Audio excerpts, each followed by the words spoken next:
नमस्कार, बहुत बहुत स्वागत है आप सभी का डीडी न्यूज के इस खास कार्यक्रम इस वक्त में। मैं हूं निखिल सिंह और क्या है इस वक्त की बड़ी खबरें जिनके बारे में विस्तार से जानने समझने को लेकर आपके मन में जिज्ञासा है। क्या है इन खबरों के मायने, क्या है इनके पीछे का एजेंडा। अगले 1 घंटे में हम बात करेंगे कुछ ऐसी ही बड़ी खबरों की जिस पर चर्चा जरूरी है। इस चर्चा में जुड़ेंगे अपने संवाददाताओं से और विशेषज्ञ मेहमानों से भी। बात करेंगे प्रियंका गांधी की, जिनकी मुश्किलें बढ़ी हैं क्योंकि प्रवर्तन निदेशालय की चार्जशीट में पहली बार प्रियंका गांधी का जिक्र हुआ है। 138 साल की कांग्रेस का नया संघर्ष नागपुर में उनकी रैली के जरिए दिखेगा। आज इंडियन नेशनल कांग्रेस अपना स्थापना दिवस मना रही है, यह भी जानना जरूरी है, तो इस पर विशेष चर्चा करेंगे। जेडीयू में सब कुछ ठीक ठाक होने का दावा है, लेकिन क्या सचमुच सब कुछ ठीक ठाक है।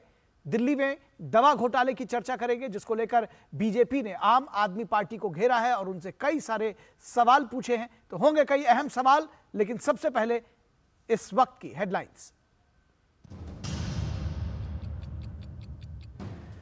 प्रधानमंत्री नरेंद्र मोदी मुख्य सचिवों के तीसरे राष्ट्रीय सम्मेलन की आज और कल करेंगे अध्यक्षता। सम्मेलन की योजनाओं तक लोगों की पहुंच आसान बनाने और सेवा वितरण में गुणवत्ता पर विशेष जोर देने के उपायों पर होगी चर्चा।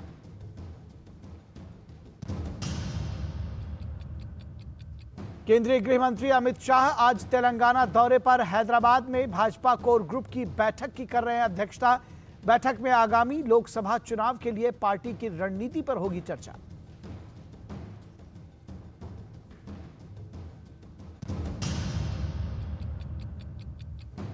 मनी लॉन्ड्रिंग मामले में कांग्रेस महासचिव प्रियंका गांधी की बढ़ी मुश्किलें। प्रवर्तन निदेशालय की चार्जशीट में पहली बार प्रियंका गांधी का जिक्र। एनआरआई बिजनेसमैन सीसी थम्पी से जुड़ा है यह मामला।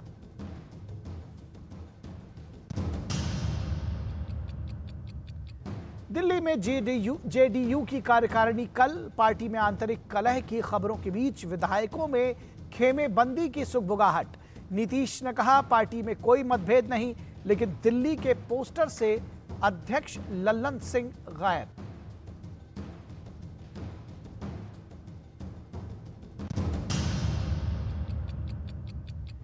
दिल्ली में दवा का एक और सैंपल फेल होने के बाद दिल्ली बीजेपी का आप सरकार के खिलाफ हल्ला बोल। नकली दवाई अस्पतालों में सप्लाई करने का आरोप, एलजी ने दिया है सीबीआई जांच का आदेश।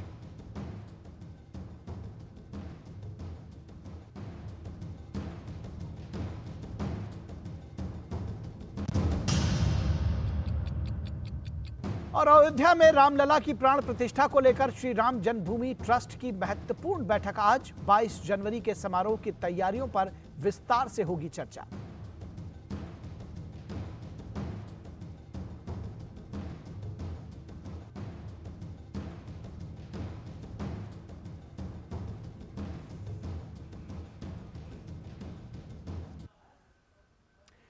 और सबसे पहले बात करेंगे प्रियंका गांधी की। मुश्किलें किस तरह से बढ़ी हैं। कांग्रेस महासचिव प्रियंका गांधी मुश्किल में दिख रही हैं क्योंकि ईडी की जो चार्जशीट है उसमें उनका जिक्र किया गया है मनी लॉन्ड्रिंग के मामले में। तो किस तरह से उन पर ये एक दबाव कहीं ना कहीं बना है, ये समझने की जरूरत है, क्योंकि उनके नाम का जिक्र किया गया है। कांग्रेस महासचिव प्रियंका गांधी की मुश्किलें बढ़ती दिख रही हैं। प्रवर्तन निदेशालय ने उनका नाम मनी लॉन्ड्रिंग मामले में अपनी चार्जशीट में जिक्र किया है। ईडी ने पहली बार मनी लॉन्ड्रिंग मामले में प्रियंका गांधी का जिक्र किया है। मामला एनआरआई बिजनेसमैन सीसी थम्पी से जुड़ा है, जिसमें प्रियंका गांधी के पति रॉबर्ट वाड्रा पर भी आरोप है। ईडी का कहना है कि रॉबर्ट वाड्रा और प्रियंका गांधी ने दिल्ली के एक रियल एस्टेट एजेंट के द्वारा हरियाणा में जमीन खरीदी, फिर उसी जमीन को उसी रियल एस्टेट एजेंट को दोबारा वापस बेच दिया। आरोप है कि real estate agent HL Pahwa ने फरीदाबाद के गांव अमीपुर में वाड्रा और थम्पी दोनों को जमीनें बेची थी। एचएल पाहवा ने हरियाणा में जमीन की खरीद के लिए बही खातों से नकदी प्राप्त की और वाड्रा ने बिक्री के लिए पूरी राशि का भुगतान नहीं किया था। पाहवा ने 2006 में प्रियंका गांधी को खेती के लिए 40 कनाल यानी लगभग 5 एकड़ जमीन बेची और 2010 में उनसे इसे वापस खरीद लिया। तो 2006 में बेची, 2010 में वापस खरीद दिया। ईडी ने आरोप लगाया कि वाड्रा और थम्पी के बीच एक लंबा और गहरा रिश्ता है जो सामान्य और व्यावसायिक हितों तक फैला हुआ है।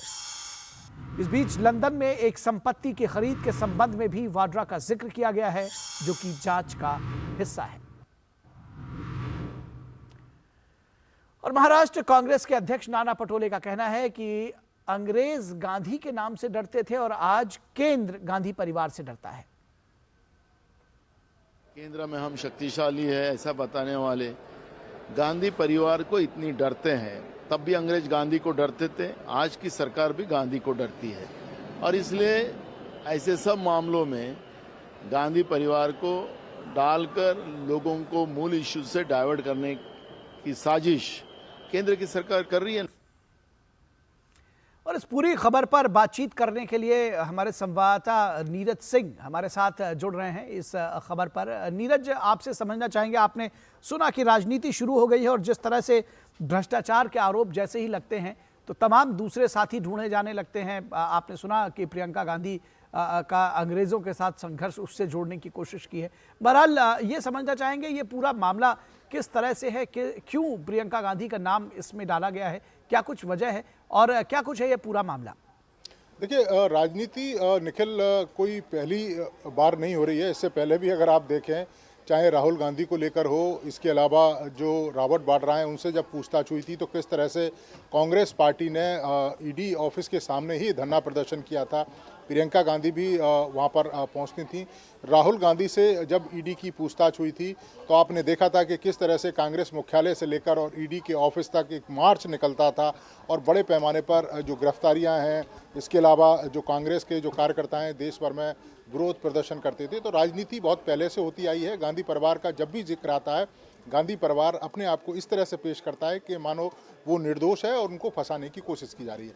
अब अगर हम मामले को देखें तो ये मामला कितना गंभीर है आप खुद इससे समझ सकते हैं कि जिस रियल एस्टेट कारोबारी का नाम सामने आ रहा है, जिससे रॉबर्ट वाड्रा ने भी 40 एकड़ के 3 जो बड़ी संपत्तियां हैं वो खरीदी थी 2005-2006 में, और 2010 में फिर से ही उसी कारोबारी को वो वापस कर दी गई।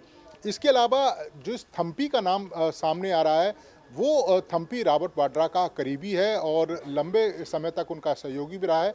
और ये कहा जाता है कि संजय भंडारी ने लंदन में जिन प्रॉपर्टियों को खरीदा है, जो बेनामी प्रॉपर्टियां हैं, उसमें थम्बी ने इन्वेस्टमेंट किया था और थम्बी ने भी जो रियल एस्टेट कारोबारी है उससे ज़मीन खरीदी थी।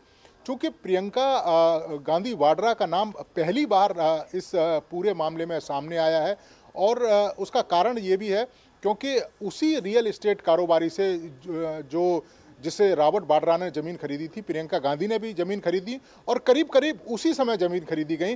रॉबर्ट वाड्रा ने 2005-2006 में खरीदी, प्रियंका गांधी ने 2006 में वो ज़मीन खरीदी। रॉबर्ट वाड्रा ने देखें तो दिसंबर 2010 में वापस कर दी और प्रियंका गांधी ने उन ज़मीनों को जनवरी 2010 में वापस कर दिया।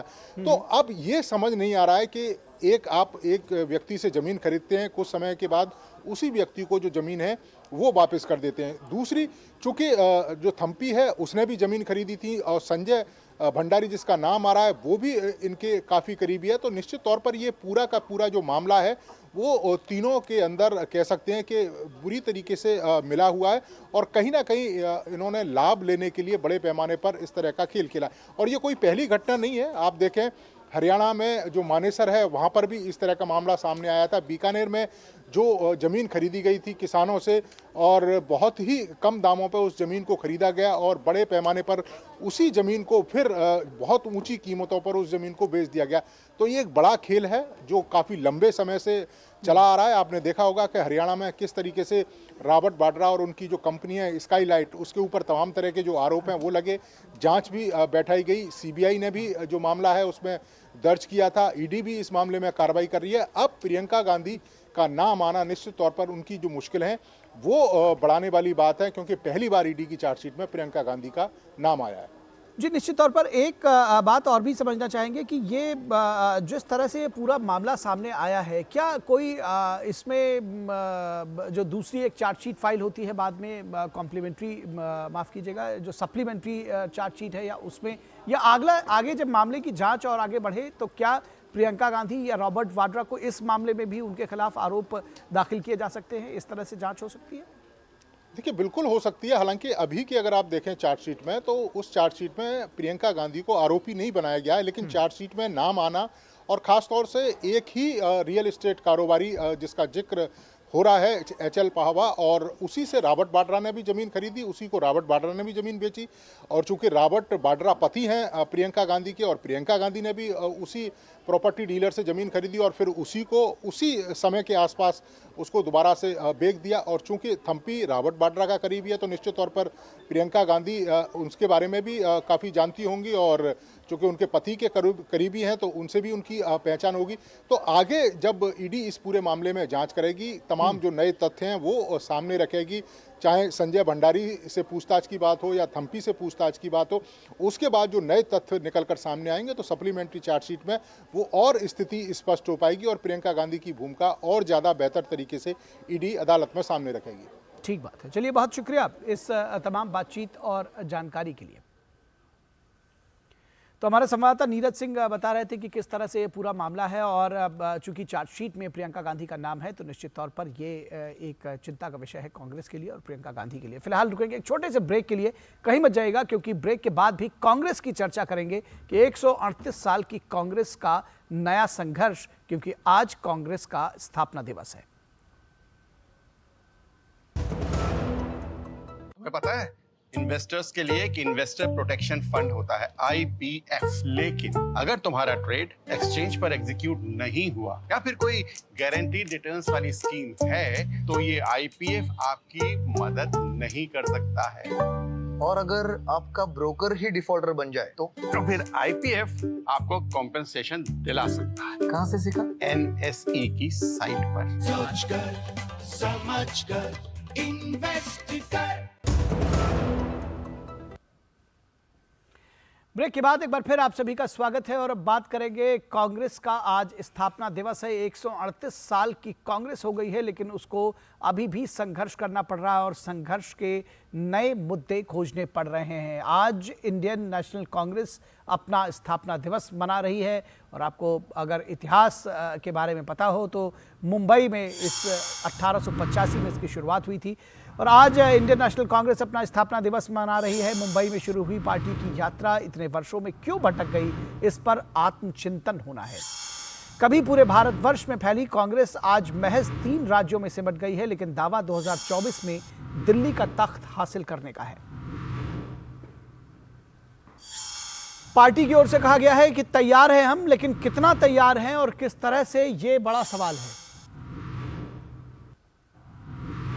नागपुर में आयोजित रैली पर पार्टी अध्यक्ष मल्लिकार्जुन खड़गे कहते हैं कि हम अपनी विचारधारा का नागपुर से संदेश देना चाहते हैं। नागपुर में ही राष्ट्रीय स्वयंसेवक संघ का मुख्यालय है। कांग्रेस पार्टी कहती है कि हम विचारधारा से कोई समझौता नहीं करेंगे, लेकिन 28 दलों की विचारधारा के सामने झुकने को तैयार दिख रही है। हम बात इंडी गठबंधन की और विपक्षी गठबंधन की कर रहे हैं, और ऐसे में परसेप्शन की सियासत को आगे बढ़ाती कांग्रेस अपने संगठन को लगभग पीछे छोड़ चुकी है। तमाम कार्यकर्ताओं की जो आवाज है वो दब जाती है, ये देखने में आता है। राम मंदिर के भव्य आयोजन से पहले पार्टी ने राहुल गांधी की भारत न्याय यात्रा निकालकर ध्यान बटाने की कोशिश की है।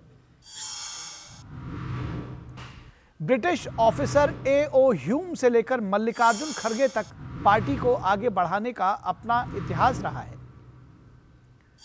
तो पार्टी लगातार संघर्ष करने की कोशिश कर रही है, लेकिन आजादी के बाद कांग्रेस पार्टी क्यों एक परिवार की पार्टी बनकर रह गई, ये एक बड़ा सवाल है। क्यों एक परिवार की पार्टी बनकर रह गई, क्यों कुछ चेहरों तक सीमित रह गई, और आज राहुल गांधी के सामने सबसे बड़ी चुनौती पीएम मोदी का व्यक्तित्व और चेहरा है, जिसके सामने उनको खड़े होना है। और पार्टी अपने निशाने पर आरएसएस को रखती है। कांग्रेस पार्टी पीएम मोदी की तोड़ ढूंढने के बजाय उन्हें कमतर आंकने की कोशिश करती है, यानी कि राहुल गांधी आरएसएस के सामने खड़े होने की अपनी बात दिखाते हैं। जबकि सबसे बड़ा सवाल है कि क्षेत्रीय क्षत्रप अखिलेश यादव, तेजस्वी यादव, ममता, अरविंद केजरीवाल, स्टालिन जैसे नेता कांग्रेस पार्टी को कमतर आंक रहे हैं। फिर पार्टी को गठबंधन से क्या हासिल होने वाला है। और कांग्रेस के अध्यक्ष मल्लिकार्जुन खड़गे ने कहा है कि स्थापना दिवस पर हमारा कर्तव्य बड़ी संख्या में एकत्रित होने वाले देश भर में यह संदेश देना है कि कांग्रेस पार्टी कभी भी अपनी विचारधारा से दूर नहीं जाएगी। तो क्या कुछ कह रहे हैं, आइए सुनते हैं। हम इस नागपुर से संदेश देना चाहते हैं। 2024 का आगाज कर रहे हैं यहाँ से, ये कह सकते हैं? ये देखो, हर चीज में इलेक्शन नहीं होता, ये तो सेलिब्रेशन है और इसमें हमारे लोगों को डेफिनेटली संदेश देंगे कि 2024 को भी हम उस दृष्टि से भी अपने को काम करना है। और इस पूरी खबर पर बातचीत करने के लिए हमारे साथ 3 खास मेहमान जुड़े हुए हैं, उनसे आपका परिचय करा दें। हमारे साथ बीजेपी के जयराम विप्लव जुड़े हुए हैं, बहुत स्वागत है जयराम विप्लव जी हमारे साथ। इसके अलावा इस खबर पर बातचीत करने के लिए प्रियंका गुप्ता जुड़ी हुई हैं, कांग्रेस की प्रवक्ता है। प्रियंका जी स्वागत है आपका। और हमारे संपादकीय सलाहकार विनोद मिश्रा जुड़े हुए हैं। विनोद मिश्रा जी, सबसे पहले आपके साथ शुरुआत करेंगे। कितना महत्वपूर्ण अवसर है ये कांग्रेस के लिए और कितना महत्वपूर्ण है आत्मचिंतन, क्योंकि आपने हमारी रिपोर्ट देखी कि 1885 में ए.ओ. ह्यूम के नेतृत्व में शुरू हुई थी कांग्रेस और आज 3 राज्यों में सिमट गई है, कभी across the length and breadth of the country हुआ करती थी।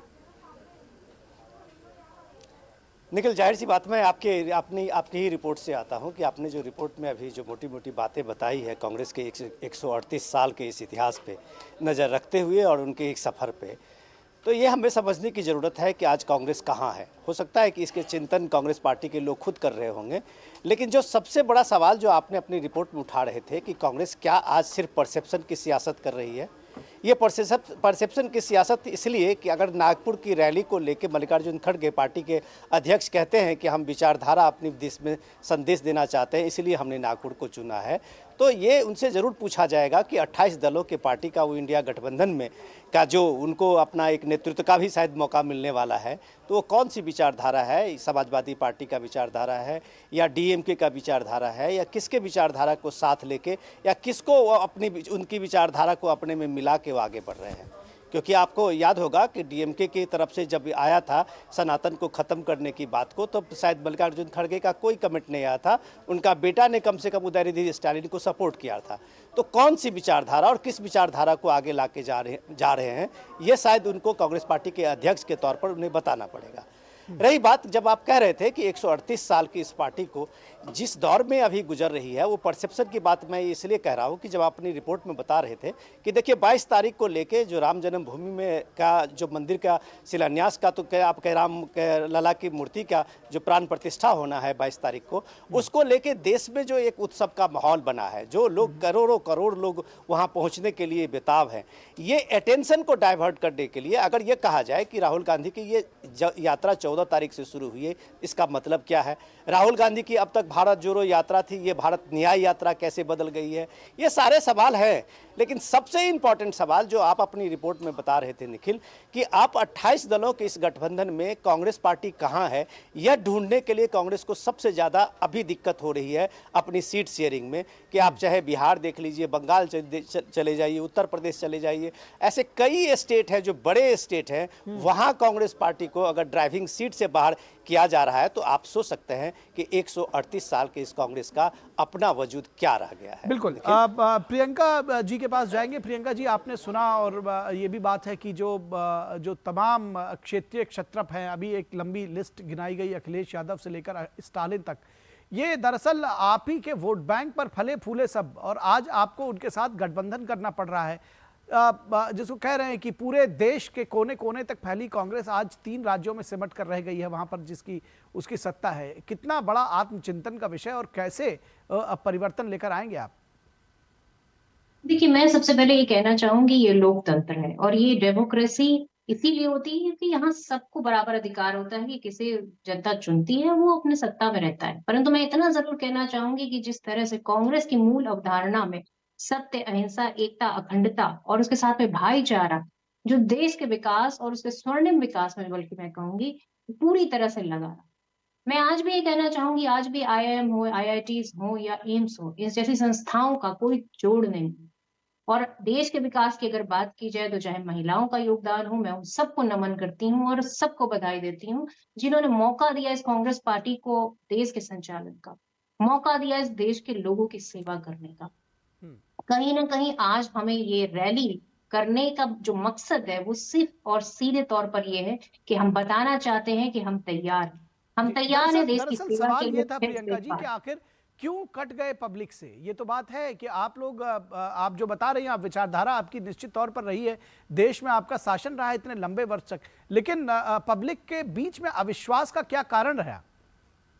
देखिए, मुझे लगता है कि आज भी अगर देखा जाए तो जिस तरह से अयोध्या में श्री राम जी का जो मंदिर है वो भी कंप्लीट भी नहीं हो पाया, पर उसका इनॉग्रेशन करने की जल्दबाजी इतनी ज्यादा है भारतीय जनता पार्टी को कि आप देखिए कि एक तरह का डर साफ दिखता है। भारतीय जनता पार्टी आज भी अगर डरती है तो सिर्फ कांग्रेस पार्टी से डरती है और उसकी नीतियों से डरती है, क्योंकि कांग्रेस पार्टी हमेशा से जोड़ने की बात करती है और भारतीय जनता पार्टी तोड़ो और राज करो, फूट डालो और राज करो, इसमें विश्वास रखती है। जिस तरह से मेरे सवाल का जवाब नहीं हुआ प्रियंका जी, लेकिन आपका सवाल का जवाब जयराम विप्लव जी से जरूर ले रहे हैं। मैंने पूछा था कि क्या वजह रही अविश्वास की कि जनता के बीच में विश्वास खो दिया कांग्रेस ने। बहरहाल जयराम विप्लव जी, आपने सुना वो आपके ऊपर यह आरोप है कि आप लोग राम मंदिर का जो अभी प्राण प्रतिष्ठा होने जा रही है वो बहुत जल्दबाजी में कर रहे हैं और आप तोड़ने की बात करते हैं, कांग्रेस जोड़ने की बात करते हैं। कांग्रेस पार्टी है, कांग्रेस पार्टी का चरित्र है, कांग्रेस पार्टी की कथनी और करनी में बहुत बड़ा अंतर है। यही कारण है कि ये वही कांग्रेस पार्टी है जिसने 2019 के पहले चुनाव में इनके नेता गए थे सुप्रीम कोर्ट और सुप्रीम कोर्ट में इन्होंने कहा कि चुनाव आने वाला है, इसलिए अभी फैसले को और आगे तक टाला जा सकता है, इसको टाला जाना चाहिए। 500 वर्षों से अधिक समय के संघर्ष के बाद श्री राम लला अपने जन्म स्थान के गर्भगृह में प्रतिष्ठित हो रहे हैं, तो इसलिए पूरा देश आशान्वित था, पूरा देश आज खुशी मना रहा है। इनको अब भी उसमें दिक्कत हो रही है, इनको 500 वर्षों का जो इंतजार है वो कम लग रहा है, तो इनकी मानसिकता दिखती है। दूसरी बात, मैंने जो शुरू में कहा कथनी और करनी का अंतर, ये कहते हैं कि हम भारत जोड़ेंगे, भारत जोड़ो यात्रा निकालते हैं, लेकिन इनके पार्टी के राष्ट्रीय अध्यक्ष के पुत्र जो स्टेट गवर्नमेंट में मंत्री भी हैं वो सनातन को लेकर जहरीला बयान दे देते हैं। इनके पार्टी के जो प्रमुख सलाहकार हैं उनको हिंदू धर्म, मंदिर और बाकी चीज सनातन से इतना चिढ़ है, और डीएमके के नेताओं के जहरीले बोल पर, चाहे उत्तर और दक्षिण को बांटने की बात हो, हिंदी वर्सेस नॉन हिंदी की बात हो, या यूपी बिहार के लोगों के अपमान करने की बात हो, एक शब्द किसी ने कुछ कहा? राहुल गांधी इस पर कुछ बोलते हैं? एक तरफ नीचे अपने नेताओं के माध्यम से, अपने गठबंधन के दलों के माध्यम से ये देश को तोड़ने का काम करते हैं, दूसरी तरफ ऊपर ये सत्य, अहिंसा, सद्भावना, भाईचारा की बात करते हैं। 70 वर्षों के इतिहास में लोगों ने देखा है कैसे 10,000 से अधिक दंगे हुए।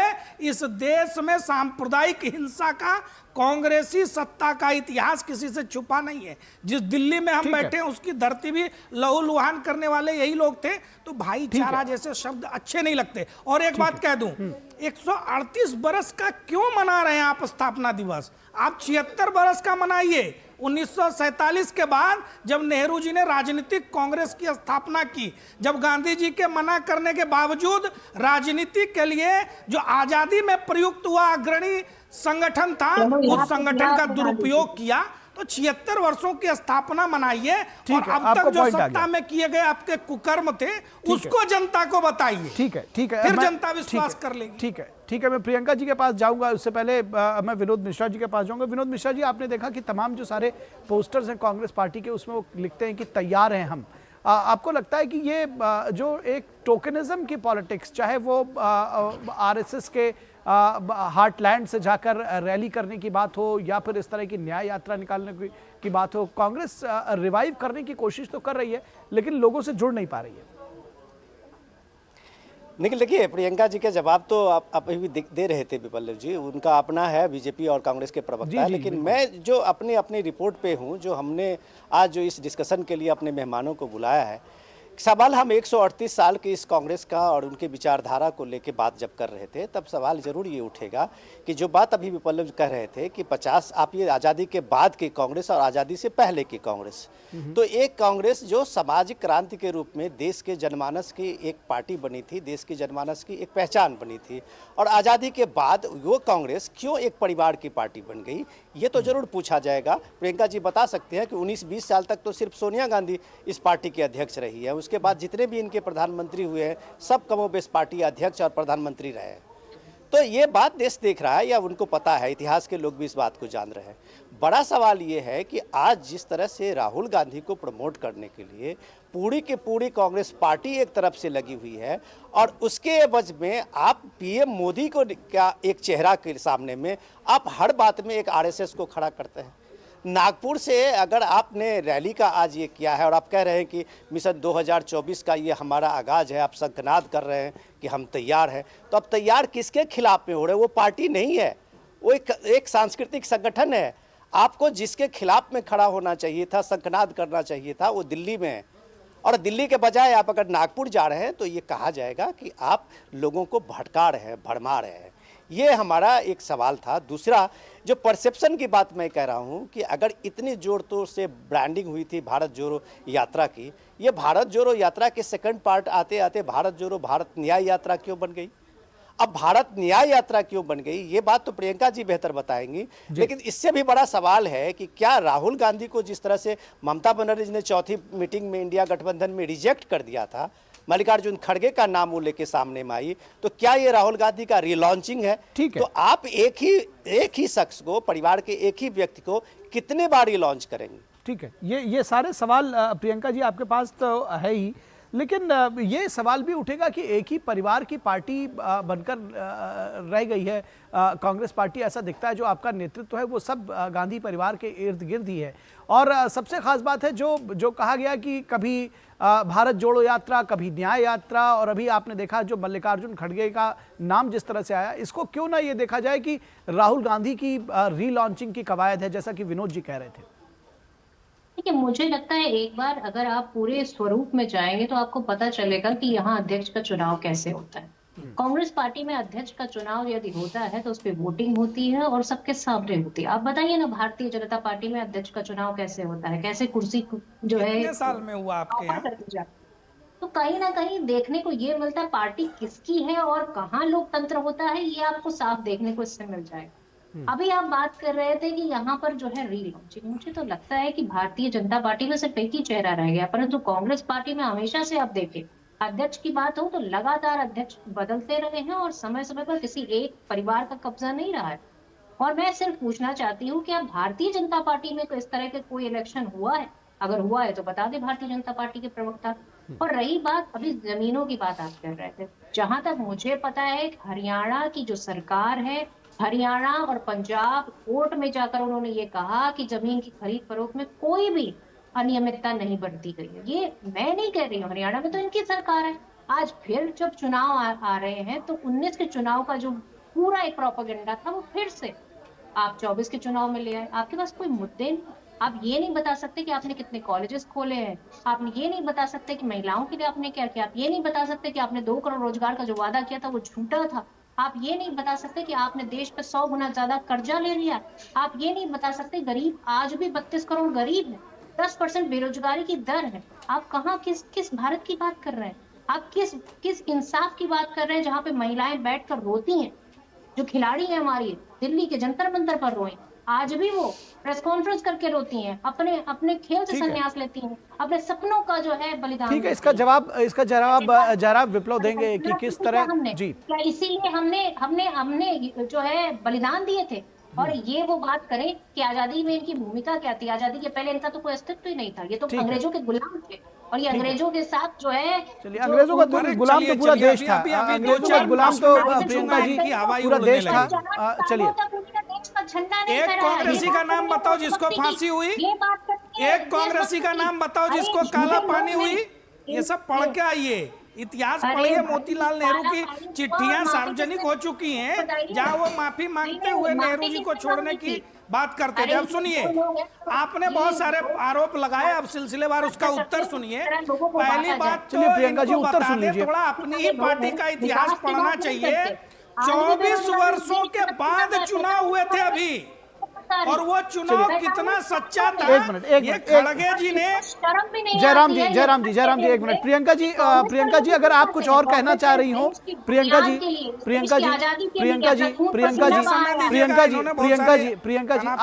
आप मुझे लगता है अपनी बात अगर कह चुकी हो तो एक एक करके देते हैं। जयराम विप्लव जी आप बोले, एक दूसरे के ऊपर मत बोले जी। जयराम विप्लव जी। जी देखिए, इन्होंने बहुत सारी बातें कही, दर्शक सुन रहे होंगे, मैं सिलसिलेवार उत्तर देने का प्रयास करता हूं जी। 24 वर्षों के बाद एक चुनाव का प्रयास इन्होंने दिखाया जिसमें माननीय खड़गे जी को अध्यक्ष बनाया गया। कुछ समय बाद ही सार्वजनिक मंच से खड़गे जी ने कहा, अब बीच में अगर आप बोलेंगे तो इनकी आवाज कृपया चलिए आप बोलिए। और खड़गे जी नहीं, ऐसे बार बार बोलेंगे, वहीं से शुरू करना पड़ेगा ना, 76 वर्षों का इतिहास जो बताना है। देखिए, इन्होंने 24 वर्षों के बाद एक ही परिवार का लगातार पिछले 24 साल से इनके यहाँ राष्ट्रीय अध्यक्ष था, उसके बाद एक चुनाव होता है और खड़गे जी स्वयं चुनाव में ये स्वीकार करते हैं कि मैं सोनिया जी की कृपा से बनाऊं, मैं राहुल जी की कृपा से बनाऊं। ये उनका बयान है जो पूरी देश और दुनिया ने देखा है। दूसरी चीज, आज अब बीच में प्रियंका जी जब आप बोल रही थी तो कोई बोल नहीं रहा था, आवाज कम करा। प्रियंका जी जब आप बोल रही थी तो कोई बोल नहीं रहा था, हाँ, बोलने दीजिए। बौखलाहट में मत आइए। फिर इन्होंने कहा कि 100 गुना कर्ज बढ़ गया, 100 गुना कर्ज बढ़ गया। कौन सा कर्ज? विदेश से कितने लाख करोड़ रुपए का कर्ज मिला है आपको पता है? पता होता नहीं है, जानकारी होती नहीं है, बोलते हैं 3.84 लाख करोड़ यानी जीडीपी का। अरे भाई, इनकी आवाज बंद कराइए भाई, ऐसे तो प्रियंका जी एक एक करके बोले, अभी आपको फिर मौका देंगे आप। नहीं, इस तरह से नहीं होगा। देखिए नहीं, देखिए जयराम विप्लव जी, आप उत्तेजित मत होइए। प्रियंका जी सुनने की इनके अंदर क्षमता नहीं होती है, आप सुनिए तो आपको फिर मौका देंगे ना बोलने के लिए। 22वीं बार राहुल गांधी फेल हो गया तो मैं थोड़ी जिम्मेवार हूँ। मम्मी को बोलते थोड़ा पढ़ा लिखा के बच्चे को थोड़ा दुरुस्त बनाते, राजनीति अच्छी समझाते। अरे प्रवक्ता होकर आप कितना डिफेंड कर लेंगी? राहुल गांधी एक फेल मटेरियल है, वो पास नहीं होने वाला है। आप आंखों पे पट्टी बांधकर बैठे हैं। मुझे विनोद मिश्रा के पास जाना पड़ेगा। मुझे आप मौका दीजिए प्लीज। मैं वापस आऊंगा जयराम विप्लव जी के पास, लेकिन अभी फिलहाल विनोद मिश्रा जी के पास जाऊंगा। विनोद मिश्रा जी, आप देख रहे हैं लगातार। एक तो मैं बीच में ये कहना चाहूंगा कि आप लोग प्लीज एक दूसरे के ऊपर ना बोला करें। और मैं प्रियंका जी आपसे रिक्वेस्ट कर रहा हूं, जब आप बोल रही थी तो कोई बीच में नहीं बोल रहा था। अब जब फिर आपकी बारी आएगी, आप अपने सारे पॉइंट्स नोट कर लें, जो इन्होंने कहना है वो उनको कहने दीजिए, उसके बाद आप उनका जवाब दे दीजिएगा। फिलहाल मैं विनोद मिश्रा जी के पास आता हूं। विनोद मिश्रा जी, आपको लगता है कि ये जो पूरा संघर्ष है ये 2024 के सामने एक फेस रखने का है और यही वजह है ये न्याय यात्रा से लेकर के ये जो रैली रखी जा रही है? बहुत संक्षेप में अपनी बात रखिएगा, मैं जयराम विप्लव के पास फिर जाऊंगा, वो अपनी बात कह नहीं सके। नहीं, मैं बीच में आ नहीं रहा हूँ। मैं बस मैं दोनों मेहमानों को आग्रह कर रहा हूँ कि ये ऐसे डिस्कशन का तो कोई मतलब नहीं होता। प्रियंका जी आपके अपनी बात आपने कही है, बड़ी धैर्य के साथ हम लोगों ने सुना है, मैंने भी सुना, एंकर ने भी सुना, आपके बीजेपी के जो प्रवक्ता हैं वो भी सुन रहे थे। अब सवाल है कि आप जो नैरेटिव कर रहे थे, क्या वो ही नैरेटिव को हम लोग भी मानते हुए आपकी बात को आगे बढ़ाते रहें, कि आप उसका जवाब भी सुनने के लिए तैयार होंगे? कौन सा चुनाव हुआ था? आप एक सामान्य बात है, मेरा एक सवाल है, कौन सा चुनाव हुआ था? CWC का चुनाव आपके यहाँ पिछले 30 साल से नहीं हुआ है। आपको मैं जस्ट एक इंफॉर्मेशन दे रहा हूँ, CWC का चुनाव पिछले 30 साल से नहीं हुआ आपके यहाँ। कौन सा CWC था जो आपका अध्यक्ष को चुन लिया? ये सब चीजें जो लोगों को आप बताइए, अपने नैरेटिव में आप बता रहे हैं, आप बिल्कुल आप स्वतंत्र हैं, आजाद हैं, अपनी बात रखिए, लेकिन जब कोई दूसरा मेहमान बोल रहे हैं तो उनकी बात आप सुन लीजिए प्लीज। कि आप उनको गलत साबित कर दीजिएगा, वही बात आपको बार बार कही जा रही है। ऐसे एक दूसरे के ऊपर बोलेंगे तो कैसे चलेगा? प्रियंका जी मुझे केवल मैं सुनिए, मैं टाइम बाउंड कर दे रहा हूँ। प्रियंका जी, मैं टाइम बाउंड कर दे रहा हूँ। पहले 40 सेकंड का समय, 30 सेकंड का समय दे रहा हूं जयराम विप्लव जी को, उसके बाद उतना ही आपको दे दूंगा, लेकिन एक दूसरे के ऊपर मत बोलिए। जयराम पिछला भी दीजिएगा ना, पिछला कौन देगा? अभी आप जल्दी से अपनी बात रखिए। मैं एक बहुत महत्वपूर्ण, देखिए, मिस इन्फॉर्मेशन, झूठ बोलना कांग्रेस की फितरत में शामिल हो गया। इन्होंने कह दिया 100 लाख करोड़ का कर्जा। अरे किससे कर्जा ले लिया? विदेशी कर्जा कितना है आपको मालूम है? 2014 में 3.8 लाख करोड़ का विदेशी कर्जा था, यानी जीडीपी का 23.2%, और 2023 में ये 5.66 लाख करोड़ यानी जीडीपी का 18.7%।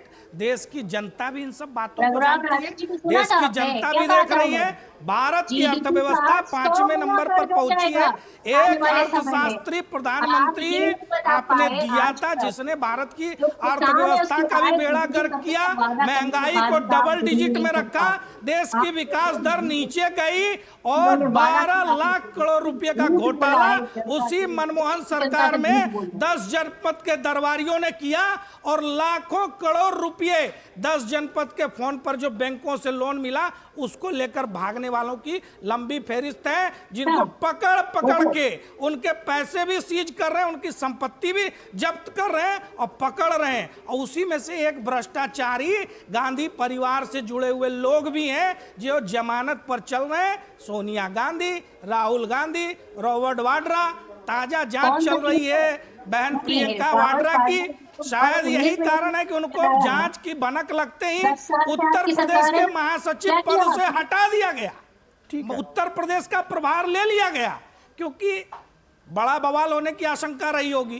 तो कांग्रेस पार्टी कृपया जब भी बोले तो शब्दों को तोल कर बोले, क्योंकि आपकी कथनी और करनी में आसमान जमीन का अंतर है। ये महात्मा गांधी की कांग्रेस नहीं है, ये नकली गांधियों की कांग्रेस है। ठीक है, चलिए आपका पॉइंट आ गया। प्रियंका जी कुछ जो सवाल पूछे गए उसका जवाब दीजिएगा। सवाल ये पूछे गए थे कि पब्लिक क्यों दूर हट गई आप लोगों से, उसका जवाब अभी तक आपने नहीं दिया। आत्मचिंतन की जरूरत कितनी है, क्यों राहुल गांधी को बार बार रीलॉन्च करना पड़ रहा है, इस पर भी कुछ बात कहिए। और जो जयराम विप्लव जी ने कहा है उसका जवाब देने का हक आपके पास है, लेकिन मैं बार बार कहता रहा हूं कि एक दूसरे के ऊपर ना बोलें। चलिए अपनी बात कहिए। एक चीज होती है कि ये आदमी प्रोग्रेस की बात करे, पर यहाँ तो बात 80 और 20 की राजनीति की होती है। इनकी जो राजनीति होती है वो कब्रिस्तान और शमशान घाट की राजनीति करते हैं। तो ये वो लोग हैं जो राजनीति को सिर्फ और सिर्फ सत्ता हथियाने के लिए, उसमें इससे ये कोई फर्क नहीं पड़ता कि देश कहाँ जा रहा। आप कर्ज की बात कर रहे हैं, अरे आप उठा के देख लीजिए, 100 गुना ज्यादा कर्ज हो चुका है। आप ये बताइए कि कौन सा कर्ज हो गया, विदेशी कर्ज कितना है बताइए ना। हम अपने ही देश के एसेट को किसी और काम में लगाते हैं, उस कर्ज को आप तुलना मत करिए। आपको लगता है कि भारतीय जनता पार्टी को आजाद हुई है। ठीक है, चलिए अब इस तरह से हमारी चर्चा चल नहीं पाएगी एक दूसरे के ऊपर बोलते हुए। 138 साल की कांग्रेस का नया संघर्ष है और मैं इस चर्चा को यहीं वाइंड अप करूंगा। मेरे पास एक ब्रेकिंग खबर भी आ रही। फिलहाल तीनों मेहमानों का शुक्रिया करूंगा, जयराम विप्लव जी आपका, प्रियंका जी आपका और विनोद मिश्रा जी आपका। रुकेंगे एक छोटे से ब्रेक के लिए, कहीं मत जाइएगा, जल्द हाजिर होंगे। सर बेरी पुलाव ट्राई करो, मस्त है। कैसा है? अरे उसको काहे को घूरता है, टिप्स इग्नोर करने का, अपना दिमाग लगाकर ऑर्डर देने का। मार्केट का स्टॉक टिप्स बहुत लोग देता है, डेंजरस हो सकता है। कंपनी और रिस्क पूरा समझने का, फिर इन्वेस्ट करने का। सोच कर समझ कर इन्वेस्ट कर। ब्रेक के बाद एक बार फिर आप सभी का स्वागत है और इस वक्त हम आपको एक ब्रेकिंग न्यूज से रूबरू करा रहे हैं। कतर में 8 भारतीयों को अब मौत की सजा नहीं मिलेगी। 8 भारतीयों की मौत की सजा पाए 8 भारतीयों को राहत मिली है। मौत की सजा को जेल की सजा में बदला गया है। ये एक बड़ी खबर है क्योंकि आपको याद होगा पिछले दिनों यह खबर आई थी कि 8 भारतीयों को मौत की सजा दी गई थी और विस्तृत फैसले का इंतजार है। इसमें विदेश मंत्रालय ने इस खबर की पुष्टि की है कि 8 भारतीयों को मौत की सजा नहीं दी जाएगी, अब उनको राहत दी गई है, अब उनको जेल की सजा दी जाएगी। इस पूरी खबर पर बातचीत करने के लिए हमारे साथ हमारी संवाददाता मेघना देव हमारे साथ जुड़ी हुई हैं। मेघना, आपसे समझना चाहेंगे क्या है पूरी खबर, विस्तार से जानकारी दें जो भी आपको फर्स्ट हैंड इंफॉर्मेशन मिली है।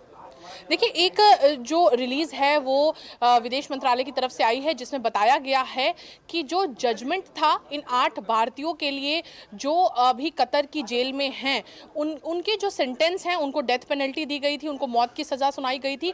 कतर की कोर्ट ऑफ फर्स्ट इंस्टेंस से जिस सज़ा को अब रिड्यूस कर दिया गया है, मतलब इस सज़ा को घटा दिया गया है।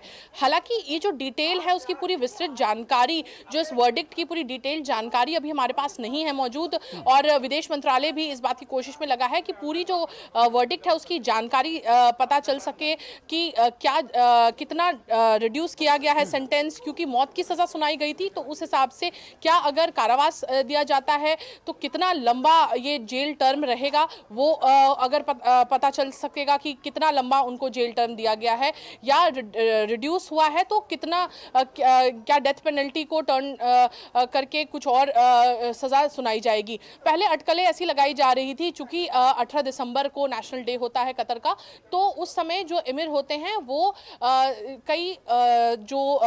कई भी जो प्रिजनर्स होते हैं जिनको डेथ पेनल्टी की सजा दी गई होती है, उनकी जो सजा है उसको माफ करते हैं। तो उस बारे में भी जब हमने विदेश मंत्रालय से पूछा था तो उनका कहना था कि कुछ भारतीय इस लिस्ट पर हैं जरूर, लेकिन इस जो पार्डन दिया गया है उसकी जानकारी मौजूद नहीं है, इनमें कौन लोग हैं ये नहीं जानकारी है। लेकिन हालांकि उस लिस्ट में कुछ भारतीय लोग थे।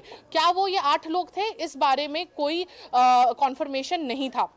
लेकिन अब जो खबर आ रही है इसका मतलब है कि कोर्ट ऑफ फर्स्ट इंस्टेंस जिसने पहले मौत की सजा सुनाई थी, अब है कोर्ट ऑफ अपील जिसने इस सेंटेंस को रिड्यूस किया है। क्योंकि हमने जब कोर्ट ऑफ फर्स्ट इंस्टेंस से जब वर्डिक्ट आया था इन 8 भारतीयों के लिए, उसके बाद हमने अपील फाइल की थी इस वर्डिक्ट के खिलाफ कोर्ट ऑफ अपील में, जहां पर यह फैसला सुनाया गया है। जी, क्या सजा मिली थी इन लोगों के ऊपर, आरोप क्या है, संक्षेप में थोड़ा जानकारी दें।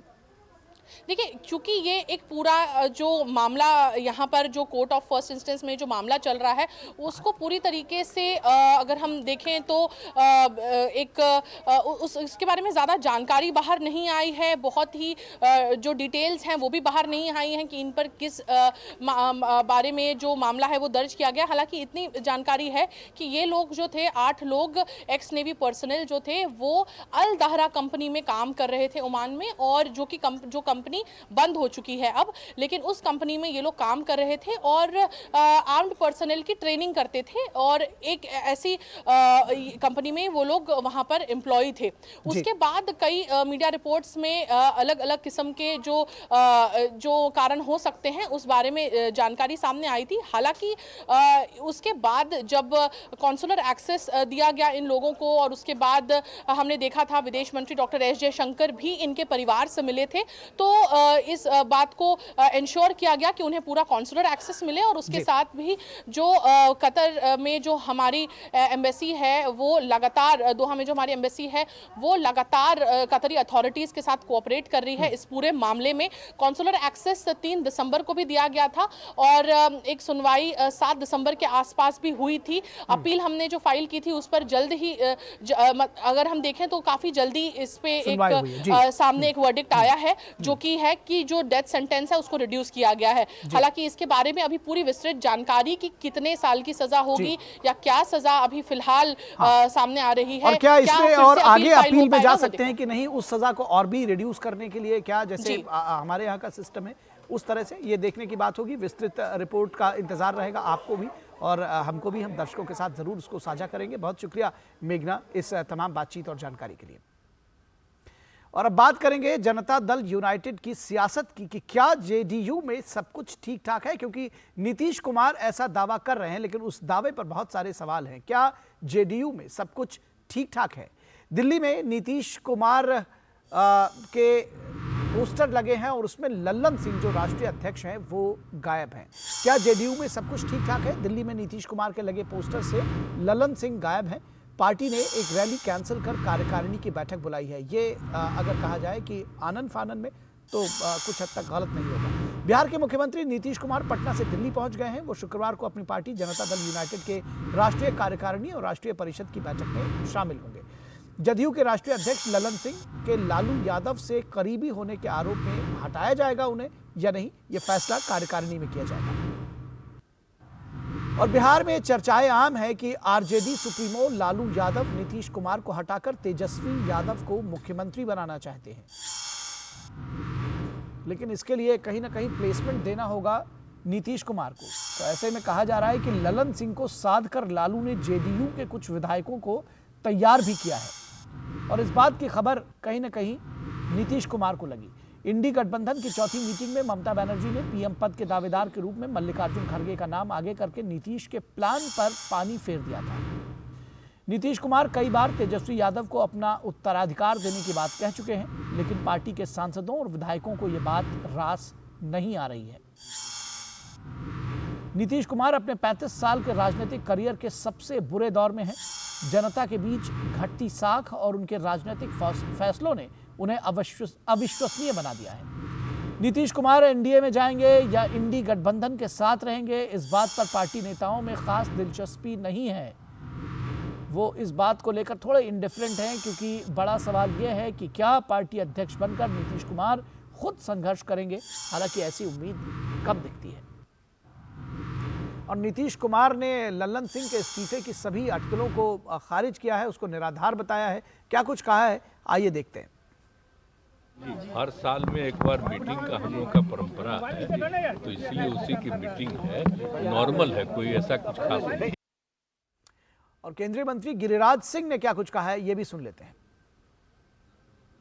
नीतीश कुमार तेजस्वी को मुख्यमंत्री नहीं बना रहे हैं और लालू जी ने चक्रव्यूह रच दिया है। कुछ ही दिन के मेहमान हैं, कर लें नेशनल काउंसिल या नेशनल एग्जीक्यूटिव। अब वो कुछ ही दिन के मेहमान हैं, लालू जी अब उनको मुख्यमंत्री रहने नहीं देंगे।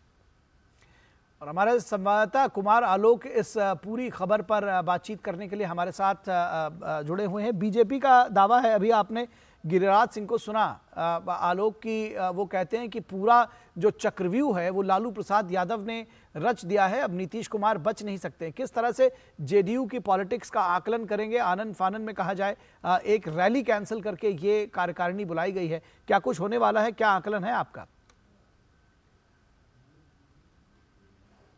कुछ देर के बाद यानी 4 बजे से यहाँ पर एक बैठक होगी जिसमें नीतीश कुमार शामिल होंगे, ललन सिंह शामिल होंगे।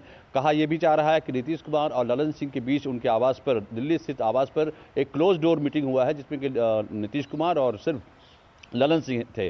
अब उस क्लोज डोर मीटिंग में क्या हुआ क्या नहीं हुआ इसका तो पता बाद में चलेगा। लेकिन यहाँ पर जैसा कि आपने अपनी रिपोर्ट में बताया कि ललन सिंह की जो नज़दीकियाँ बढ़ी हैं लालू प्रसाद यादव से, और एक जो तरजीह नीतीश कुमार को मिलनी चाहिए थे, वो तरजीह आजकल ललन सिंह लालू प्रसाद यादव और तेजस्वी के साथ मिलकर दे रहे थे।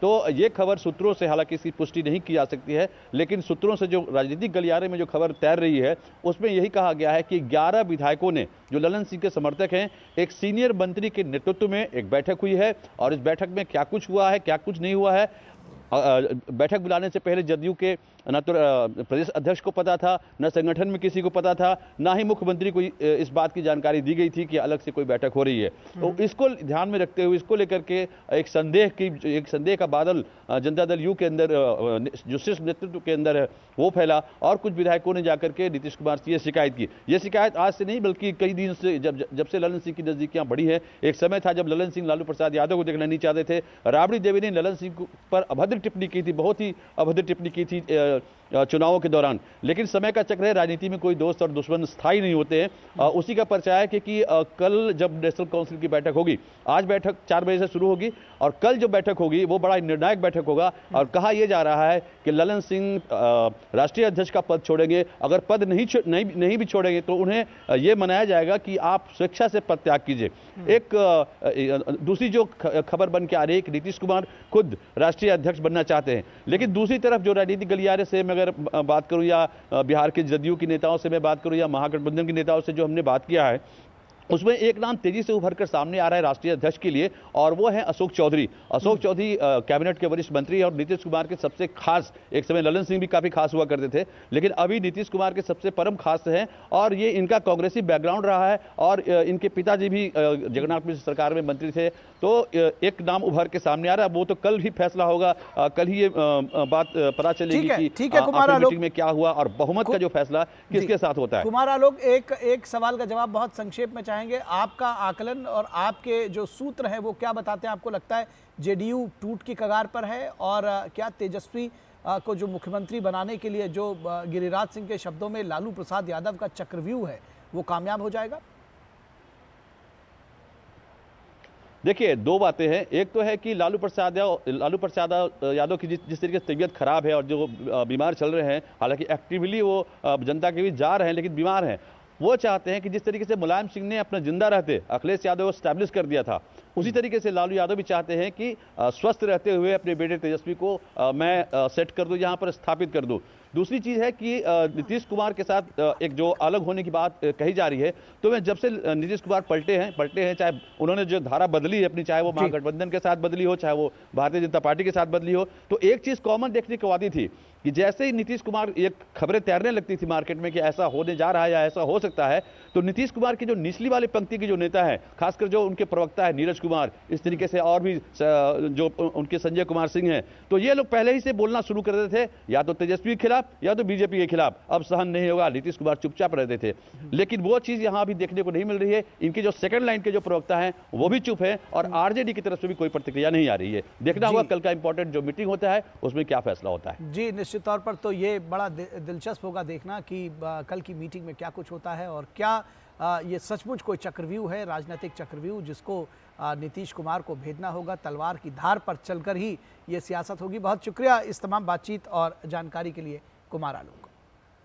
रुकेंगे एक ब्रेक के लिए। ब्रेक के बाद जब वापस लौटेंगे तो चर्चा करेंगे दिल्ली का दवा घोटाला, बीजेपी ने आम आदमी पार्टी को घेरा।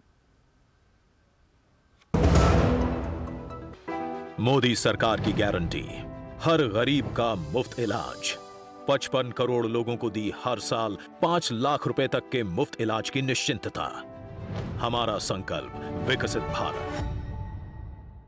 तुम्हें पता है इन्वेस्टर्स के लिए एक इन्वेस्टर प्रोटेक्शन फंड होता है, IPF। लेकिन अगर तुम्हारा ट्रेड एक्सचेंज पर एग्जीक्यूट नहीं हुआ या फिर कोई गारंटीड रिटर्न्स वाली स्कीम है, तो ये IPF आपकी मदद नहीं कर सकता है। और अगर आपका ब्रोकर ही डिफॉल्टर बन जाए तो फिर IPF आपको कॉम्पेंसेशन दिला सकता है। कहां से सीखा? NSE की साइट पर। सोचकर समझकर इन्वेस्ट कर। स्वागत है आपका ब्रेक के बाद और बात करेंगे दिल्ली के कथित दवा घोटाले की, जिसमें बीजेपी ने आम आदमी पार्टी को घेरा है कड़े शब्दों के साथ और ये कहा है कि ये मौत का व्यापार कर रही है। आम आदमी पार्टी तरह तरह के आरोप लगाए हैं और इस बीच में दवा का एक और सैंपल वो फेल हो गया और उसके बाद बीजेपी और आक्रामक हुई है आम आदमी पार्टी पर। दिल्ली सरकार के अस्पतालों में आपूर्ति नकली दवाओं को लेकर पिछले कुछ दिनों से जारी विवाद थमने का नाम नहीं ले रहा है। एक और दवा के लैब टेस्ट में रिपोर्ट नेगेटिव आई है। यह दवा मिर्गी के मरीजों को दी जा रही थी जो गुणवत्ता के मानकों पर फेल साबित हुई है। तो मिर्गी के मरीजों को जो दवा दी जा रही थी वो भी लैब टेस्ट में फेल हुई है और इससे पहले पिछले सप्ताह जांच के दौरान करीब 5 दवाएं ऐसी थी जिनके सैंपल लैब टेस्ट में फेल हुए थे। इनमें बुखार से लेकर के और दूसरी चीज़ों की दवाएं थी और इसके बाद दिल्ली के LG विनय सक्सेना ने पूरे मामले की CBI से जांच कराने की सिफारिश की थी। इस पूरे मामले की CBI से जांच हो, इसकी सिफारिश LG ने की थी। इसके बाद बीजेपी ने दिल्ली की आम आदमी पार्टी सरकार पर हमले तेज करते हुए कहा कि मुख्यमंत्री अरविंद केजरीवाल ने दिल्ली के लोगों की मौत का सौदा किया है, लोगों को मौत बांटी जा रही है। बीजेपी ने कहा कि दिल्ली में विश्व स्तरीय स्वास्थ्य सुविधाएं होने का दावा करने वाली आप सरकार ने पहले मोहल्ला क्लिनिक के नाम पर लोगों को ठगा, अब फिर लोगों को नकली दवाइयां सप्लाई की। बीजेपी सांसद रमेश विधूड़ी ने कहा कि मोहल्ला क्लिनिक और सरकारी अस्पताल का जो 100 करोड़ रुपए का बजट दवा सप्लाई के लिए था, उसे चहेतों को टेंडर दिया गया उसमें और नकली दवाइयां सप्लाई की गई। तो ये एक बड़ी खबर है। और क्या कुछ कहना है आम आदमी पार्टी के सौरभ भारद्वाज का, आइए सुनते हैं। अगर दवाइयों के सैंपल खराब मिले तो मुझे क्यों नहीं बताया गया? मैं जानना चाहता हूँ, क्या स्वास्थ्य सचिव की ये जिम्मेदारी नहीं थी कि वो मुझे बताएं कि दवाइयों के सैंपल खराब थे?